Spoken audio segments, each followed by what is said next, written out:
human beings must constantly make decisions. There are basically two kinds of decisions, intuitive and rational. Intuitive decisions are useful in repetitive and therefore predictable situations. A native English speaker can correct a foreigner without actually thinking rationally about grammar rules. Rational decisions, on the other hand, are employed in situations that are not very predictable. Every rational decision process is made of four parts: identifying the options, analyzing the data, deciding which way to follow, and finally, living with yourself after the decision is made. Studies show that companies quite often pay too much attention to the analysis of data and do not spend enough time dealing with the other three parts, that are 6 times more important. There is one villain for each decision process part. The first one consists in unduly limiting the options to consider, the second consists in seeking out information that bolsters our beliefs, the third consists in being swayed by emotions that will fade, and the fourth consists in having too much faith in our predictions. To avoid the villains and make better decisions, use the RAP process: widen your options, reality test your assumptions, attain distance before deciding, and finally prepare to be wrong once you have decided. Before talking about how to widen your options, it is interesting to understand the importance of doing so. One study has shown that only approximately 30% of organizations consider more than one option when making business decisions. That is a big problem, as one study has shown that decisions with only one option failed 52% of the time over the long term, versus only 32% of the decisions with 2 or more alternatives. A company that thinks about buying or not another is just analyzing one option. In other words, this company is making a whether or not decision. There are 5 ways to widen your options. The first technique to widen your options is to check if a this, or that decision can be turned into a this, and that decision, much like Carl Sagan was not a professor of astronomy or brilliant writer. In fact, he was an incredible professor and writer.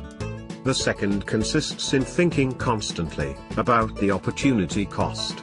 Imagine for instance that you want to buy an Eric Clapton DVD that costs $76. Studies show that if I stop and think about all the other things I could buy with this money, such as other good DVDs, I am less likely to buy it, even though I really want to. Another way to avoid having a narrow view is to do much like big companies do, when they use a decision advisor from KPMG or other companies to help them analyze a given market and make a good decision. If you do not have a decision advisor, you can try to think like one. The fourth way to widen your options is to try the vanishing options test. The idea here is to imagine that the magic genie from the bottle has an eccentric brother who, instead of granting 3 wishes to a person, arbitrarily takes options away. In other words, try to imagine how to proceed if you did not have any of the options you think you have. If you had to keep that bad employee, what would you do?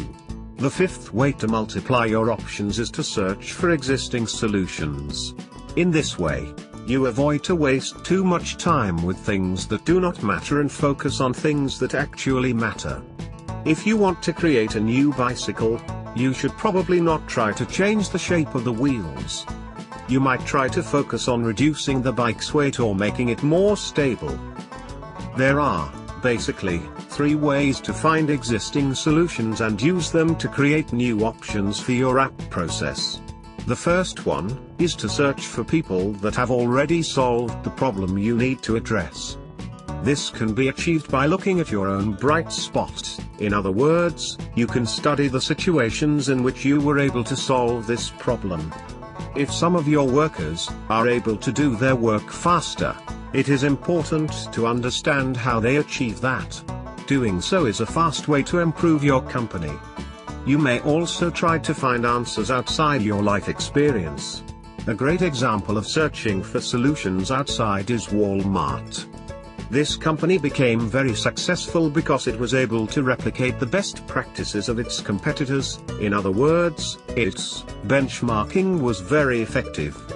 The second way someone may effectively use prior solutions is by using the so-called decision playlist. Suppose, for example, that your company needs to cut expenses.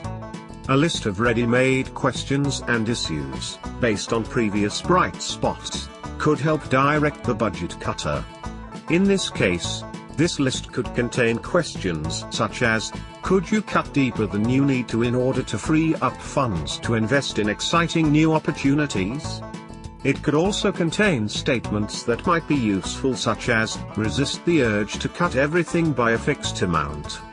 Think about ways to be more strategic with cuts. The third way to use existing solutions is to try to make analogies. A great example of an accomplishment only possible because of analogies is the creation of a swimsuit that was inspired by the texture of the shark's skin. This technology created swimsuits that were so fast that they were banned from competitions. If the analogy were to be made with the feathers of birds, the swimsuit would not probably work because birds do not swim. It would surely be an outstanding coincidence, if the birds could give us some insight in this situation. In this case, the shark skin can be considered a close analogy. The bird feather can be considered as the distant analogy. The close analogy presents lower risks and novelty than the distant analogy. It is important to remember that finding someone that has solved one problem is much easier than creating a decision playlist. It is also clear that creating a decision playlist is easier than creating analogies because, in order to do so, you need to think out of the box instead of just enumerating your bright spots. Considering more than one option at once is also called multitracking. Therefore, multitracking is the first part of the RAP process. It is important to understand how the simple fact of analyzing more than one alternative improves the quality of the decision process. Suppose you want to buy a new car. If you only see one option that has a small trunk, you may not even realize it. However, if you check 3 cars, you are likely to notice that. In this way, multitracking is effective to help you learn the shape of the problem before analyzing it. Another interesting thing about analyzing more than one option is that it keeps egos in check. If you only have one option to present to your boss, you will probably receive any criticism very personally. Nevertheless, if you present him 4 projects and he criticizes one of them, you are not likely to feel personally attacked.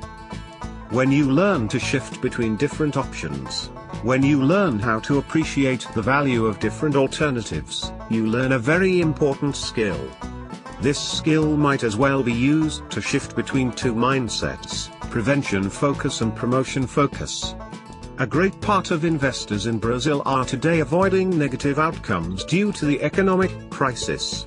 In other words, the prevention focus prevails in Brazil today. The most successful companies act more like multi-trackers, combining the best elements of promotion and prevention. During the 2000 recession, for instance, Staples closed some underperforming stores and contained its operating costs, but it also hired 10% more workers, using them to roll out some new high-end services. Understanding what multi-tracking is not about may as well help widen your options. The authors of the book are not pushing people to decide between 245 alternatives, but to avoid whether or not decisions. If companies were to decide between 2 or 3 alternatives, their success rates would surely increase. When people have to choose between 30 ice cream flavors, they freeze and take a long time to decide, or, in some cases, they cannot even choose. Some people create the so-called sham options instead of creating multiple options. A good example to explain this concept is to imagine the president's advisor. Suppose he wants the president to maintain the current policy regarding terrorism. In order to do so, he presents the following options to the president during a meeting: bomb entire countries to win the war, keep the current policy unchanged, and finally surrender to the terrorists. After presenting these alternatives, the president will probably maintain the current policy because the other 2 options are simply horrible. The advisor created sham options in order to impose his views. Sometimes, The confirmation bias makes us create sham options, without even realizing it. Productive options need to carry value, otherwise, they are not real alternatives. If during a meeting, everyone is agreeing about the decision, there is a good chance that you are dealing with sham options. So, be careful with complete consensus because that might indicate the lack of real alternatives. Once someone has many options to analyze, he has to be able to reality test his assumptions about these alternatives. Before understanding how to do so, it is important to understand what confirmation bias really means. It can be defined as the hunting for information that confirms our initial assumptions, which are often self-serving. Even when you read the newspaper, you are more than twice as likely to favor confirming information than disconfirming information. But, where does this villain originate? It comes from exaggerated pride or self-confidence. This villain helps to understand why, in average, CEOs acquire businesses valued by the stock market at 100 million, for 140 million. Fortunately, there are some solutions to this problem. The first one is to spark constructive disagreement. It is very hard to achieve that by simply criticizing your colleagues' ideas. However, if instead of doing so you ask them the question, what would have to be true for this option to be the very best choice? Your co-worker will probably stop defending his ideas so as to try to save his job, and will start thinking about how to make such alternative viable. Another intelligent way to reality test your assumptions is to remember how suspicious you become when a salesperson is trying hard to sell a very expensive product. In this situation, you start thinking that there might be a catch. Suppose this product is an iPad, and it has a freezing problem. If you ask the seller to tell you about the product, only 8% will spontaneously explain to you that this problem exists. However, if you ask him, what problems does it have? 89% of them will tell you about this inconvenience. In this case, you obtain valuable information by using questions that disconfirm the information given, because the seller knows that someone who asks a question like this one is probably well informed and, therefore, not very easily convinced by lies. If a lawyer wants to start to work in a new company, he will always hear about how the company is great. If he asks anyone if they have a life outside the business environment, most will answer yes. So, a better way to understand this situation is to ask a question such as, how many times did you have dinner with your family last week? The practice of asking such questions can backfire in cases where there is a clear power dynamic, as between a doctor and a patient. In this case, the doctor will have better results by asking open-ended questions such as, what can you tell me about your pain? In this way there is a smaller chance that the doctor will frame what the patient feels to fit the description of a given condition. How do you know whether to ask probing questions or open-ended ones? A good rule of thumb is to ask yourself, what is the most likely way I could fail to get the right information? If you are buying a used car, you are most likely to fail by not discovering a flaw of the vehicle. If you are a vice president seeking feedback from a factory worker, you are most likely to fail by not uncovering what he really thinks. In the first case, probing questions are effective, and in the second, open-ended questions will probably work better. The third technique to avoid the confirmation bias is the so-called extreme disconfirmation. It consists in forcing ourselves to consider the opposite of our instincts. Sometimes we assume that someone does not value us, or is trying to undermine us. However, this happens quite often because we focus on the criticism or somebody's behavior in very specific moments. In this way, instead of thinking about all the bad things your wife does, you should try to balance them with the very good things she does for you daily. In this way, you have a better sense of who your wife is. By doing so, when she fails to meet some expectations of yours, you are less likely to imagine that she did so because she does not appreciate you. You may also try to assume positive intent at your work environment. The fourth way to challenge your assumptions consists in deliberately making a mistake. Suppose you have every reason to believe that people from some neighborhoods will never enjoy your product because they are too sophisticated. You may intentionally go against this belief and offer your product to some people in these areas to see if you are right. If you fail, you confirm your assumption. If you succeed, you have a new set of assumptions. These four strategies can only be effectively used if you know how to proceed. That is, if you learn how to zoom out and then zoom in. Zooming out means being able to see your situation as an outside observer.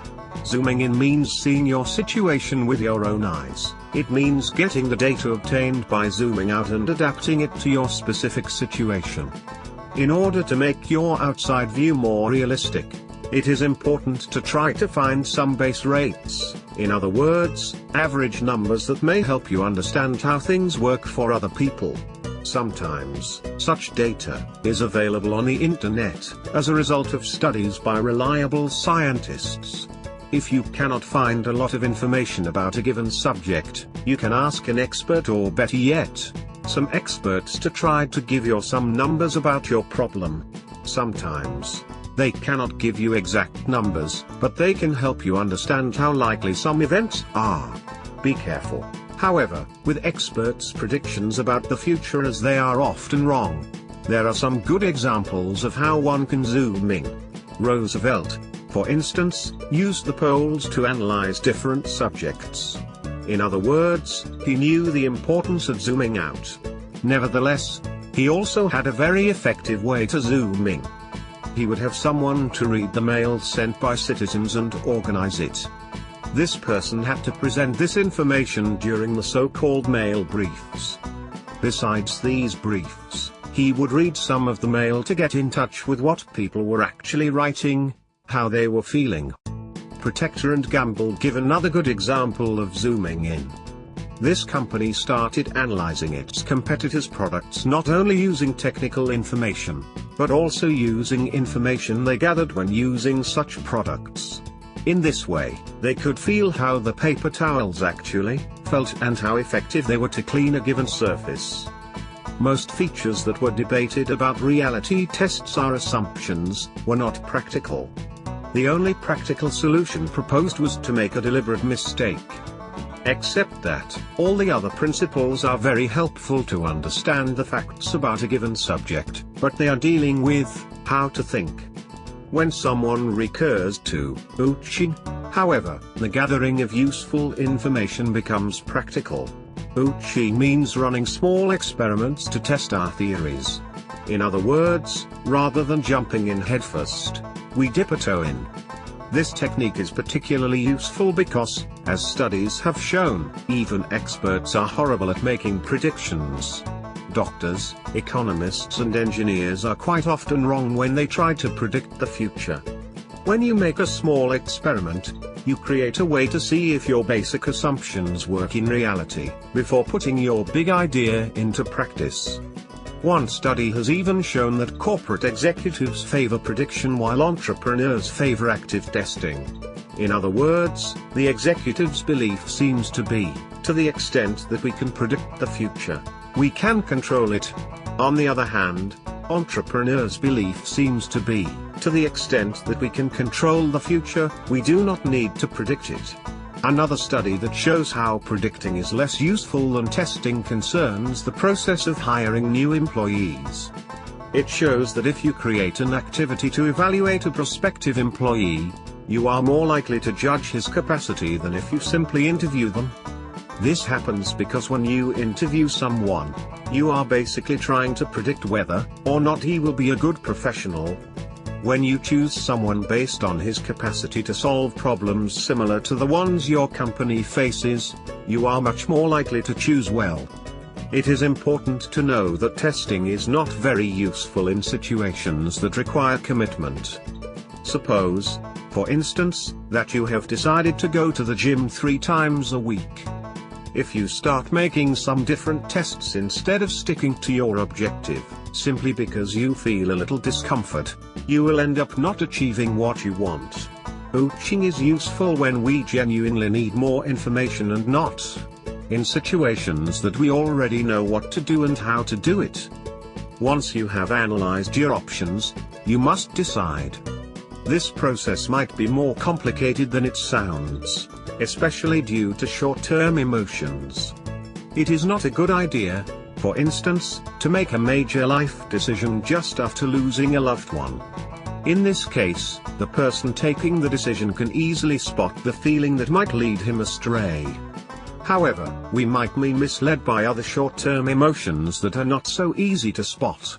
These emotions are known as the status quo bias. The tendency to maintain things as they are, even if they are not that great, can be explained by two different phenomena. The first one is the so-called loss aversion. Human beings usually find losses more painful than gains are pleasant. The second phenomenon is the so-called mere exposure. People tend to like what is familiar to them. They are, therefore, likely to sell a mug they have used for some minutes for a higher price than a mug they have just found. In order to avoid easy-to-spot emotions, as well as the status quo bias, humans must try to attain distance. This can be achieved by three methods. The first one is the 10-10-10 analysis. This method forces us to consider our future emotions. How would you feel 10 minutes from now if you asked that girl out and she said yes? What about 10 months from now? What about 10 years from now? How would you feel in these same future moments if she said no? Another technique to attain distance consists in looking at your situation from an observer's perspective. A businessman, for example, should ask himself, what would my successor do? Another interesting way to overcome short-term emotions is to think of yourself as an advice giver. In other words, what would you tell your best friend to do in this situation? Sometimes, short-term emotions are not the problem. Some people can successfully take some time to decide and avoid these emotions. However, they fail to decide correctly due to long-term emotions. In other words, they face conflicts among their core priorities.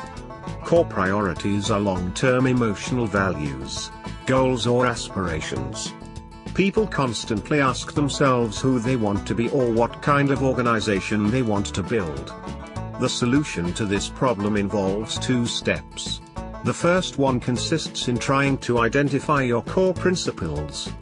A hospital that has the mission of providing the best service possible to their clients is likely to make better decisions than a hospital that has no clear mission. This mission allows their doctors and managers to decide between different options using very clear criteria. If you establish the following rule in a consulting company: do first, apologize later, you are likely to force your workers to act as fast as possible, even if they make some mistakes, instead of asking for the manager's advice on a regular basis. In this way, you have a clear priority that your employees can follow to make good decisions. The second step consists in effectively putting your priorities first. An MIT study has shown that managers can easily identify their priorities, but their work quite often only tackles urgencies and not the priorities. There are three ways to address this problem. The first one is to make a list with your top priorities, the so-called list A. Then, you must make a list B with other activities that are important, but are not priorities. It is important to understand that by deciding to focus on your priorities, you need to stop doing certain activities. In order to do so, a stop-doing list is an interesting way to identify less important activities that occupy your time. Another important way to improve your focus on priorities is to have an hourly beep that reminds you that your time is passing and that you need to do the most important work first. Now that the decision has been made, you have to live with the results of this decision. In order to do so, you need to prepare yourself to be wrong. When one thinks about the future, he has to understand that it is not a point, but a range. That is why it is important to bookend the future. In other words, it is important to consider the range of outcomes from very bad to very good. To prepare for the lower bookend, we need the so-called premortem. That is, we need to imagine that, in 1 year, our decision has failed. You must start to think about how it came to be. How could you have prevented failure? Notice that it is different from asking ourselves what problems we might face after we have made a decision, without thinking directly about failure. When we think that we have failed, it really makes us imagine this situation in a more realistic way. The same idea should be used to think about success, that is the so-called preparat. Imagine that, 1 year from now, you have succeeded. What can you do to be completely prepared for the increase in demand for your product? When analyzing the lower bookend or the upper bookend, it is a good idea to use a safety factor, much like engineers do when designing a bridge. When you use a safety factor, you are preparing yourself for what cannot be foreseen. Once you are able to properly prepare for the range of different futures that you might have, you must start thinking about setting tripwires. In life, we naturally slip into autopilot, leaving past decisions unquestioned. Kodak offers a very good case for the use of this technique. This company did not invest in the digital camera market because they thought that film would never become obsolete. If only they had established that they would start investing in this technology once it started to represent 5% of the market, they would have possibly avoided bankruptcy. That strategy is especially useful when change is gradual because we tend to notice only radical changes. There are, basically, two kinds of tripwires. The first one consists in setting deadlines. In this way, you establish that a given project must be finished in 6 months. This strategy makes you more aware of your progress. Besides, it forces you to consider any decisions that must be taken in the end of this period. The second technique consists in using partitions. If you are an occasional gambler and you separate your money into 10 bags, you are likely to spend less money. This happens because you become more aware of how much you are spending and how fast you are doing so. The same works when thinking about a given project. You can organize your budget in order to spend $10,000, at most, after 6 months. That strategy makes you aware of how much you are spending and forces you to consider, in the end of this period, if you need to change anything about your decision. These two techniques are, therefore, very useful to create a safe space for risk-taking. That can be said because, first of all, you cap risk and, second of all, you quiet your mind until the trigger is hit. It is important to keep in mind that many powerful tripwires are not triggered by dates or budget, but by patterns. A good example is a children's hospital that has decreased the number of dead patients by creating a team of doctors that would intervene whenever a nurse found that something was wrong with any given sick person. In this case, the tripwire was simply the feeling by the nurses that something was wrong. That seems very subjective, but it proved extremely useful in this case. Another example might be to set the following tripwire to researchers of a given drug. If any drug shows side effects that are not harmful, please verify if they can serve another purpose. This tripwire was important in the discovery of Viagra. This drug was, initially, developed to cure hypertension, but proved miraculous to cure erectile dysfunctions. When you are the only one responsible for a decision and the only one who needs to implement it, thinking about the future and setting tripwires are quite effective. However, when decisions are made by groups, there is another very important aspect that must be taken into account: the trust in the process. People tend to cooperate less to implement a given decision if they perceived the process as being unfair. Feeling like they have not been heard or that the decision was made only taking into account what the CEO said, are examples of situations that might make people see the decision process as unfair. In such cases, the group will probably resist changes that must be made to implement the decision. The only solution to this problem is bargaining. This process consists in trying to reach a point in which all sides agree with the choice. There are, basically, two important aspects of bargaining. The first is making people feel like they have been heard. The best way to do so is to state back the other side's position, better than they themselves could. By showing that you listen to them and that you know the value of their arguments, you make them less concerned about blindly defending their points. The second important aspect of bargaining is pointing out the flaws of the decision you have reached. In this way, the other members of the group know that you are not a blind leader who simply follows his own ideas. They realize that you acknowledge the flaws that they have pointed out concerning your idea. When you bargain, you usually take longer to make decisions, but you often implement them faster. This happens because your partners all agree that the process was just and that the decision was reached in a rational manner. The authors of this book point out that everyone can become decisive. This characteristic is very important in the pursuit of happiness.